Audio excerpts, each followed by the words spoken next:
మరి ఇంకో బతుకమ్మ ఉంది, కలిపి పూజ చేయండి. ఏంటమ్మా ఒకింట్లో 2 బతుకమ్మలు పెట్టారు? నువ్వు వచ్చింది పూజ చేయడానికి, ఎంక్వైరీ చేయడానికి కాదు. పంతులు గారు మీరు కానివ్వండి. ఓం శుక్లాం వరదరం విష్ణుం ప్రసన్నవదనం ధ్యాయేత్ సర్వవిషం అనేకదంతం భక్తానాం. పూజారి గారు ఒక్క నిమిషం. వెళ్ళండి అమ్మా. నమస్కారం అన్నయ్య. నమస్కారం అమ్మా. నమస్కారం. నమస్తే అమ్మా. తను మా చెల్లెలు. ఒకసారి చూస్తానంటేనూ తీసుకొచ్చాను.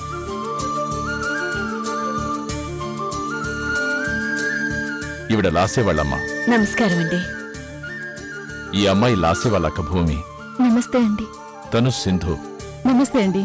ఈ ఇంటి చిన్న కోడలు. అతను ఆది. నమస్కారం. ఈవిడ సక్కుబాయి గారు, సింధు వాళ్ళమ్మ.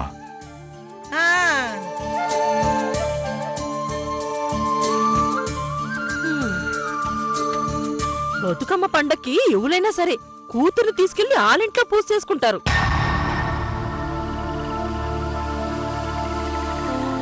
కానీ మీరేటమ్మా ఈ చిత్రంగా ఎక్కడికొచ్చారు? నోరు మూసుకో. రేపు పెళ్ళయ్యాక లాస్యం తీసుకెళ్ళకపోగా ఇలాగే వస్తారేటు కొంప తీసి.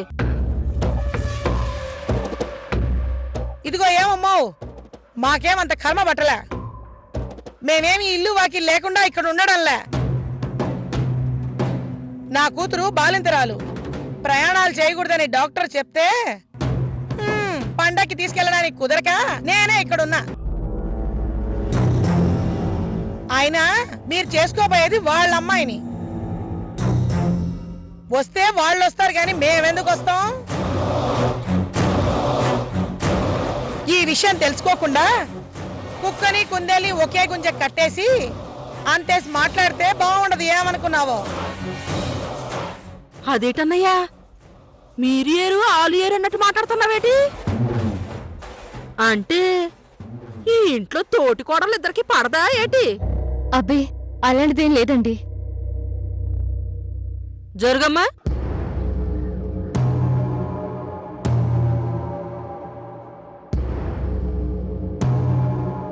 ఒకే ఇంట్లో 2 బతుకమ్మలు నెట్టారు.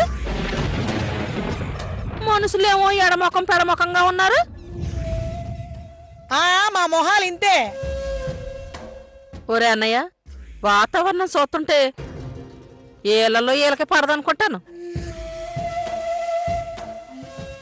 ఏదో గొడవ జరిగినట్టుగుంది. అయ్యో అలాంటిదేం లేదండి. మేమంతా చాలా అన్యోన్యంగా ఉంటాము.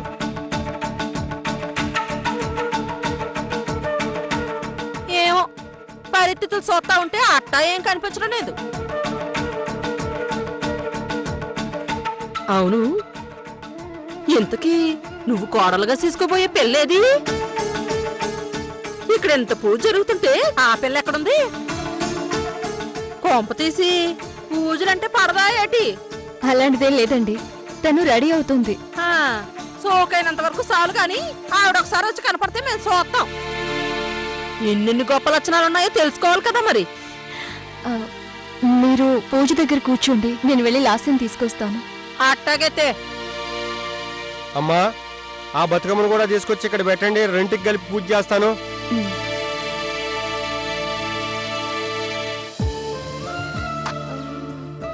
లాస్యా, ఏ లాస్యా, పూజ దగ్గరికి రావడం నీకు ఇష్టం లేదని చెప్తే దేవుడు ఊరుకునేలా లేడే. ఖచ్చితంగా వెళ్లాల్సిన పరిస్థితే వచ్చింది. తొందరగా రెడీ అవ్వు, వెళ్దాం. అబ్బా నాకు ఇంట్రెస్ట్ లేదని చెప్పాను కదక్కా. నిన్ను చూడ్డానికి తేజ వాళ్ళ అత్తయ్య వచ్చింది. రానంటే అస్సలు కుదరదు. రెడీ అవ్వు. అబ్బా తేజ కూడా వచ్చాడు. అవునా? 2 minutes లో వచ్చేస్తానక్క. పూజకి రమ్మంటే నీరసం వచ్చింది కానీ తేజ అనేసరికి ఎంత హుషారొచ్చిందే అక్క. సర్లే త్వరగా రెడీ అవ్వు. అలాగే. ఆవిడ ఆవలిస్తే పేగులు లెక్క పెట్టే రకంలో ఉందే. ప్రతిదాన్ని భూతద్దంలో చూడడం బాగా అలవాటు అనుకుంటా. అందుకని నువ్వు ఆవిడ దగ్గర ఎక్స్ట్రాలు చేయకుండా కొంచెం ఆడపిల్లలా ప్రవర్తించు. అలాగే అక్క, త్వరగా రెడీ అవ్వు. కవిం కవీనాముపమశ్రవస్తమం శ్రీమహాగణాధిపతయే నమః నమః ఓం గణానాం జ్యేష్ఠరాజం బ్రహ్మణాం బ్రహ్మణస్పద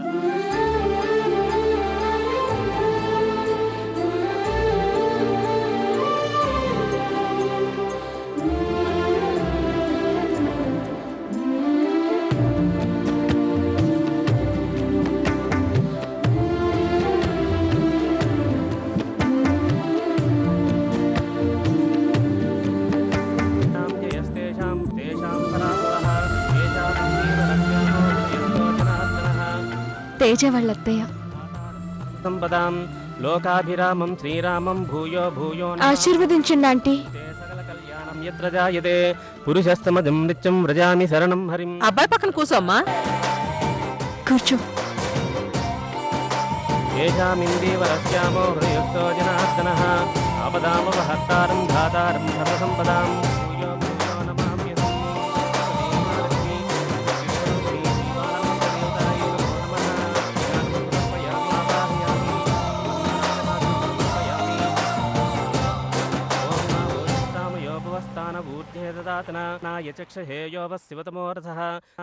నువ్వు చెప్తే ఏటో అనుకున్నాను గాని అమ్మాయి మాత్రం కొద్దిన బొమ్మే అన్నయ్య.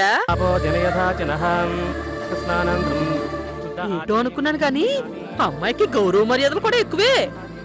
మరి ఏమనుకుంటున్నావమ్మా? తను భూమి చెల్లెలు.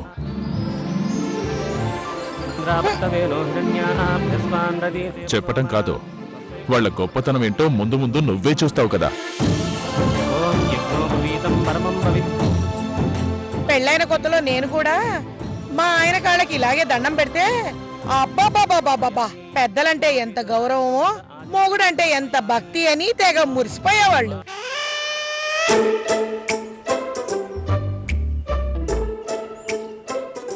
చివరికి నా భక్తి తట్టుకోలేక పాపం ఎటు పారిపోయాడో ఏమో. ఓహో, తమరికి ఈ ఘనత కూడా ఉందన్నమాట. ఈ ఘనత కూడా కాదు, ఈ ఘనతే ఉంది. పంతులు గారు, మీరు పూజ మొదలెడతారా?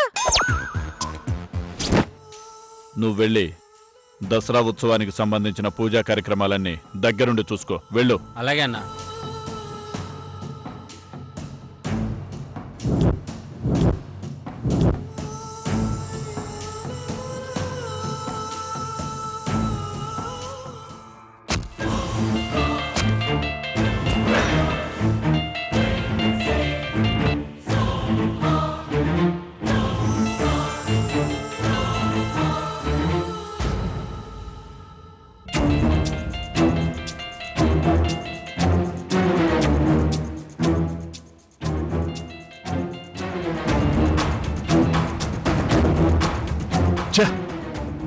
ఎందుకు లిఫ్ట్ చేయట్లేదు?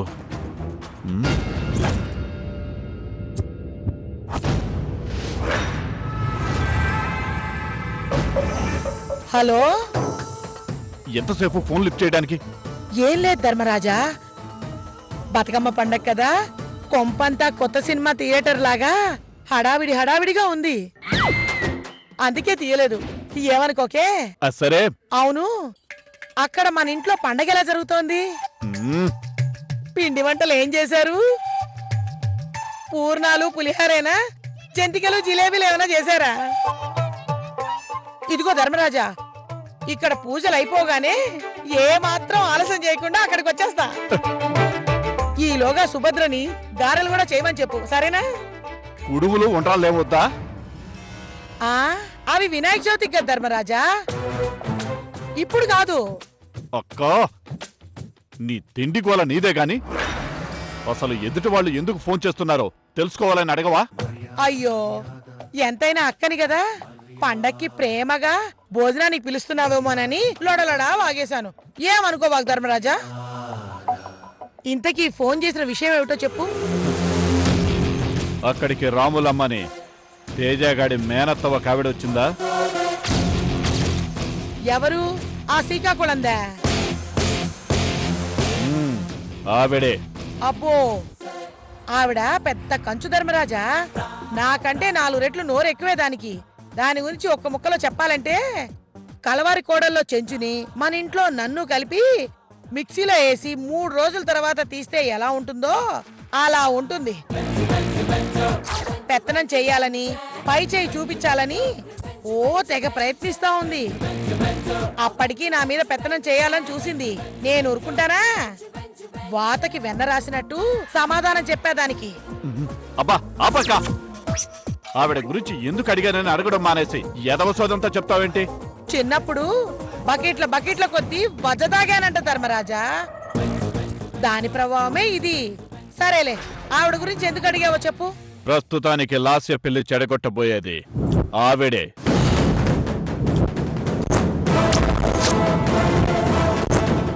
ఏమిటి ధర్మరాజా నువ్వు మాట్లాడేది? అసలు ఇక్కడ వాతావరణం ఏమిటో తెలుసా? నెమల్ని చూసి నక్క నాట్యం ఆడినట్టు ఆ పిల్ల లాస్యని, దాని కన్నోళ్ళని వాయిదాల పద్ధతిలో పొగిడేస్తోంది ఇక్కడ రాములమ్మ. అధిష్టానానికి వీర విధేయురానిలాగా అంత స్వామి భక్తి ప్రదర్శిస్తున్న ఈవిడ ఆ పిల్ల పెళ్లి ఎలా చెడగొడుతుంది ధర్మరాజా? కామెడీ కాకపోతేను. సీరియస్ గానే చెడగొడుతుంది. అందుకు నువ్వు ఒక పని చెయ్యాలి. ఏమిటది?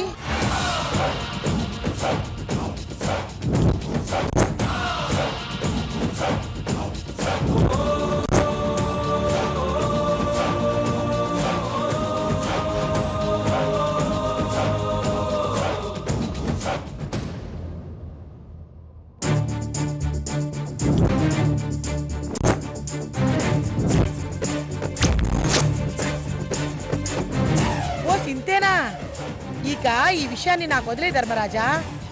నామినేషన్ వేయకుండానే గెలిచినట్టు ఎలా చెలరేగిపోతాను చూడు. కొంచెం జాగ్రత్త ధర్మరాజా. కొత్త సక్కుబాయిని చూస్తావు అంతే. వెళ్ళి ఆ పని మీద ఉంటా, సరేనా? సరే.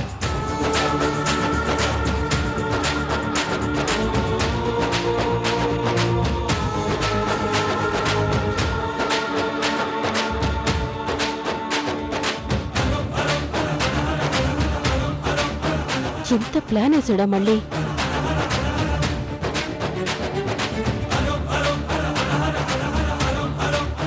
ఏం చేయాలి?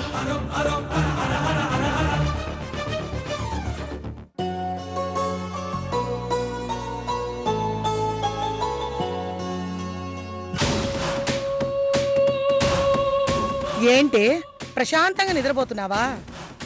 కాసేపట్లో ఈ కొంపలో రాబోయే తుఫాన్కి ముందు ప్రశాంతతే నువ్వు. ఎలాగో అర్థం కావడంలే. ఇలాగనమాట. ఏడు ఏడవే, ఓగో ఏడు.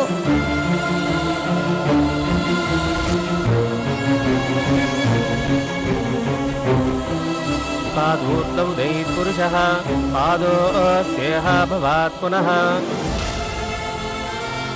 శాసనానశనే అమ్మా, పాప ఏడుస్తున్నట్టుంది. నేను వెళ్ళి చూసొస్తాను. విరాడయాయత పురుషః తో అత్యరిచ్యత. ఏ పంతులు ఆపోయా? ఏటి ఇంట్లో పాప ఎడుతుంటే ఎవరికి వినపట్టలేదా? పూజలు పునస్కారాలు అంటూ ఇంట్లో పిల్లలు వదిలేస్తారా? ఆ మాత్రం కూడా పట్టించుకోరా? ఏమ్మా, నువ్వు వెళ్ళి చూడొచ్చుగా. ఏంటి వెళ్ళి చూడాలనా? ఏం చెప్తున్నావు? ఎవరికి చెప్తున్నావు? తిరుపతికి పోయి దువ్వెలు నమ్ముకోమనే సలహా చెప్పినట్టు పనికి మాల పనులు భలే చెప్తున్నావే నాకు.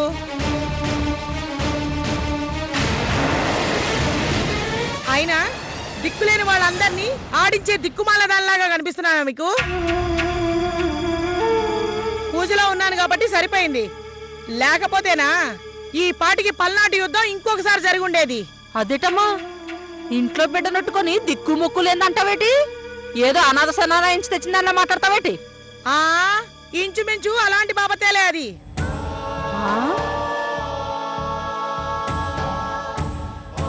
ఆ పిల్ల మా ఇంటి పిల్ల కాదు, పని మనిషి కూతురు. మీ అన్నగారికి కాబోయే కోడల అక్కగారు పెంచుకుంటున్నారు.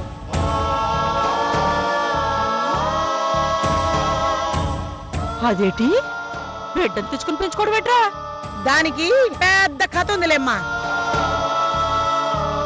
అయినా నేను పూజలో ఉన్నాను.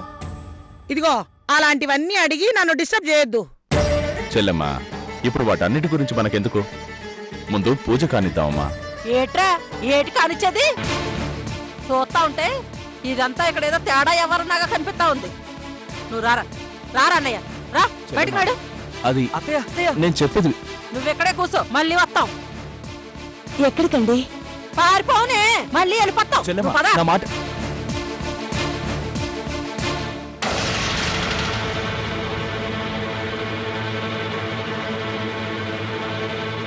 అయ్యో, నేను ఉందమాటేగా అన్నాను. దానికెందుకు అందరూ ఉరిమురిమి చూస్తారు? ఏదో కంటి చూపుతో చంపేసేటట్టు. అమ్మా ఆ, ఊరుకదా నీకు? ఊరుకుంటానే. ఇట్టరా ఏమైంది చెల్లెమ్మా? ఎందుకు తీసుకొచ్చావు? కొంచెం జాగ్రత్తగా వ్యవహారం చెయ్యకపోతే కొంపలు అంటుకునే ప్రమాదం ఉందని చెప్పడానికి తీసుకొచ్చాను. కొంపలంటుకునే ప్రమాదమా? నువ్వేం మాట్లాడుతున్నావో నాకేం అర్థం కావట్లేదమ్మా. చూసావు కదా, రహస్యాలక్క ఎవరినో బిడ్డను తెచ్చి పెంచుకుంటుందట. పెంచుకుంటే పెంచుకొని పో, అది ఆ అమ్మాయి ఇష్టం. దానివల్ల మనకొచ్చిన నష్టం ఏముంది? అయినా దానిలో కొంపలంటుకునే విషయం ఏముంది? ఓరు నా పిచ్చన్నయ్య, భూమి పిల్లని తెచ్చి పెంచుకుంటుంది అంటే ఆవిడకి పిల్లలు పుట్టకపోవడం వల్లే కదా. అయితే కాని మనకొచ్చిన ఇబ్బంది ఏంటి? ఇబ్బంది ఏటా? నువ్వు కోడలుగా చేసుకోబోయేది ఎవరిని? ఆ పిల్ల సెల్లెల్ని. అక్కకి పిల్లలు పుట్టే అవకాశం లేదు అంటే అట్టాగే సెల్లెలకు కూడా ఆ సమస్య ఉండుండొచ్చు కదా. నీ అనుమానం ఏడ్చినట్టుంది చెల్లమ్మా. అక్కకు పిల్లలు పుట్టినంత మాత్రాన చెల్లెలకు కూడా పుట్టకుండా పోతారా? మతి లేకుండా మాట్లాడతావే. మతి లేకుండా మాట్లాడుతుంది నేను కాదురా అన్నయ్య, నువ్వు. మన ఊర్లో రామారావు ఉన్నాడు కదా, ఆ, అక్కకి పిల్లలు పుట్టకపోతే సెల్లెలకి ఏమైంది అని సెల్లెలు చేసుకున్నాడు. తీరా ఏమైంది? సెల్లెలకు కూడా పిల్లలు పుట్టలేదు. సాధారణంగా ఒకరికి పిల్లలు పుట్టకపోతే ఇంకోళ్ళకి కూడా పుట్టరు. వీళ్ళకు కూడా అట్లాంటిది ఉందేమో, అడుగుదాంరా. ఆగు చెల్లమ్మా, ఏంటి అడిగేది? అసలే ఆ అమ్మాయి చాలా గొప్ప వ్యక్తిత్వం కలిగిన అమ్మాయి. ఇప్పుడు మనం వెళ్ళి అడిగామనుకో చాలా బాధపడుతుంది. అడక్కపోతే వంశాకురం లేకుండా నువ్వు నష్టపోతావు. పోనీ వాళ్ళ అమ్మా నాన్నల్ని అడుగుదామా?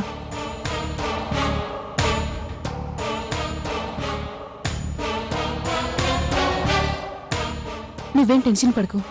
నువ్వు మరీ ఇంత అమాయకుడు పెట్టన్నయ్యా. కూతురు గురించి అడిగితే ఏ తల్లిదండ్రులైనా నిజం చెప్తారా? మరిప్పుడెలా? ఎలాగంటే ఒకళ్ళింట్లో కోడల గురించి తెలియాలి అంటే ఆ ఇంట్లో ఉన్న తోడి కోడల్ని అడగాల. అందుకని ఆ తోడి కోడల అమ్ముంది చూసావు, ఉమ్, అదే ఇందాక మనం చూసాం కదా పెద్ద కొంచు, ఆవిడ్ని పిలుస్తానుండు, వస్తాను. ఇదిగో సక్కుబాయ్ గారు, మీరు ఒకసారి ఇలాగ వస్తారా? ఎందుకండి? ఏమీ పర్లేదు, మీరు రండి, చెప్తాను, రండి. ఆ,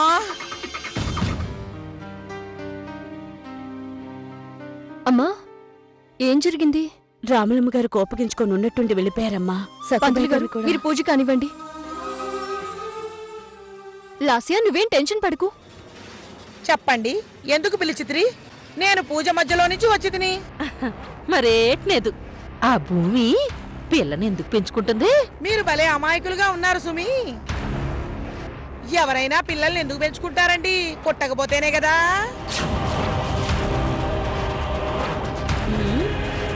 నువ్వు చెప్పేది నిజమేనా? ఆ, అయ్యో, అందరు అనుకున్న నిజాన్ని నేను మీతో చెప్పాను. నా అంతటా నేను చెప్పలేదు. నాకేమీ సంబంధం లేదు. ఈ విషయంలో నన్ను ఇరికించకండి. ఆ, చెప్పాల్సినవన్నీ చెప్పేసి ఏమి తెలియనట్టు బాలే తప్పించుకుంటున్నారే. ఆ, అడగాల్సినవన్నీ అడిగేసి ఏమీ తెలియదని మీరు తప్పించుకోవడం లేదు. ఆ, ఆ. విన్నావా? ఈ పెళ్లిగని జరిగినట్టయితే నీ వంశం తేజగడుతూనే ఆగిపోతది. ఇంక ఈ తర్వాతనే ఇట్టావు, ఆలోచించుకో.